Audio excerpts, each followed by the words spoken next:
Here we go.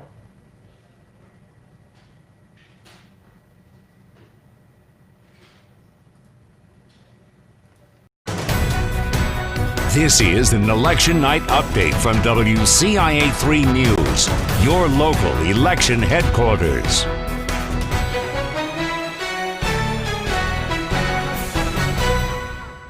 Afternoon, I am Jen Lask. If you are just joining in with us, we have a little more than 2 hours to go until the polls close, and all eyes are on those ballots, on those polling centers. We heard from Governor Pritzker earlier today about what to do if you are standing in line when those polls close. Let's listen to what he has to say. And whether or not you have the day off, it's not too late to vote in Illinois, even if you have never registered to vote before. Please make your voice heard. Just go to a polling place near you and you can register to vote right there and vote in person today. Just bring 2 forms of identification, at least one of which shows your current address.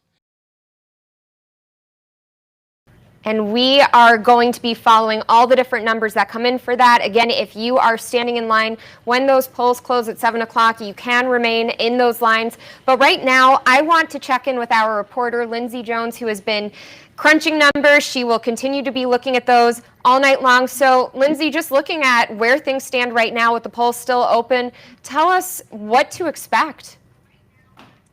It has been a record turnout of voters across Illinois so far. That's due to a couple of different things. That's a total of early in-person votes cast before today, and that's also due to a surge in returned mail-in ballots, some of which can be attributed to the COVID-19 pandemic, a surge in increases for those kind of ballots. As of yesterday, more than 3.5 million ballots have been returned so far. Our team tonight is going to be following national, state, and local races, and I'd love to kind of talk a little bit about how we follow those races on our local level, where we're talking about state's attorneys, auditors, that kind of thing. We have a multi-department effort going on where 11 of our sales team members are currently monitoring online websites. They're in touch with county clerks. They're talking about following the votes as they come in, and they're going to be reporting that back to us, tabulating that, and letting us know what those numbers are as they come in. So that's definitely sort of something that's going on behind the scenes. It's very real. Again, we'll have more of a picture of how that is going after 7 once the polls close tonight. And then if you're on our website and you see election information that's not necessarily super local, a lot of that, we rely on the Associated Press to call certain elections. And how they do that is really a complicated formula. They're going to call more than 7,000 races across the country tonight. So some of that you might see on our website. They use a 50-state network of freelance journalists who collect votes at a local level, and then they've also got a network of Associated Press reporters who are gathering results from state or county websites, similar to what our sales team is doing on our local level here. But they're going to look at things including the number of votes counted. They're going to look at historical voting data cast, and then they also have their own formula called AP VoteCast, which is a wide-ranging survey of the American electorate, among other things. So we've kind of got our own team working as well, and we're relying on that national network of AP reporters as well. And another thing I wanted to kind of point out, each state has its own legal deadline for when voting results have to be finalized and tabulated. That's not necessarily tonight. It's different in every state, and it's a law, it's a legal deadline, and states typically don't finalize that report the night of election night. So if you're hearing that we won't know official things, that's sort of true, but not entirely true. In 2016, the Associated Press didn't actually call the presidential race for Donald Trump or Hillary Clinton until 2:30 a.m. the day after, just because that's how close it was. And there was November 3rd and 2:30 a.m. the following day, where there was actually a shift between who had the popular vote. So again, I think the focus is basically we're just waiting till 7 o'clock before we see some of those results come in.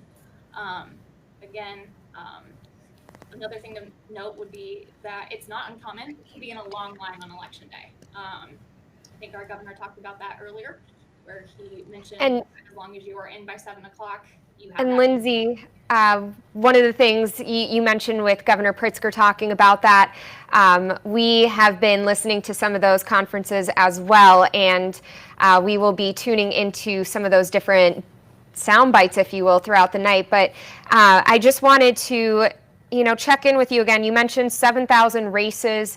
From your standpoint, what are the ones that you are going to be looking at the closest here at the station? I know we've got so many in Central Illinois, and then we'll let you get back to kind of focusing in on those numbers. But tell us what you're looking at the most. Probably definitely that 13th congressional race, just because of what happened 4 years ago. I know that it had been called early for Betsy Dirksen-Londrigan. It'll be interesting to see how that goes tonight. I don't think that they will be making that same mistake that was made 4 years ago again. That will definitely be one of the ones that I am watching closely. And then another thing to note would be, I don't know if we have a bite of this, it would be great to pivot to that, but Governor Pritzker urged people to be wary of what they are looking at on social media. He said to be aware of unofficial results in any of these races. I think the direct quote was, foreign state actors tend to promote misinformation and disinformation via social media. So that is something to be mindful of tonight as well. And we will be sharing that online in just a few minutes. We will post that to our website. We will also be posting what Governor Pritzker is saying, what Lindsay was referring to just now, on Facebook and Twitter as well. But if you are keeping track of the time, and I want to say thank you so much to Lindsay. We are going to be checking in with her a lot throughout the night. It is about 5 minutes out till the top of our 5 p.m. newscast, and we have Paul and Jennifer coming in here getting ready to start kicking off our coverage on WCIA. And one of the things I want to make sure you know is that you will be able to watch this newscast continuing on these streams. So stick with us.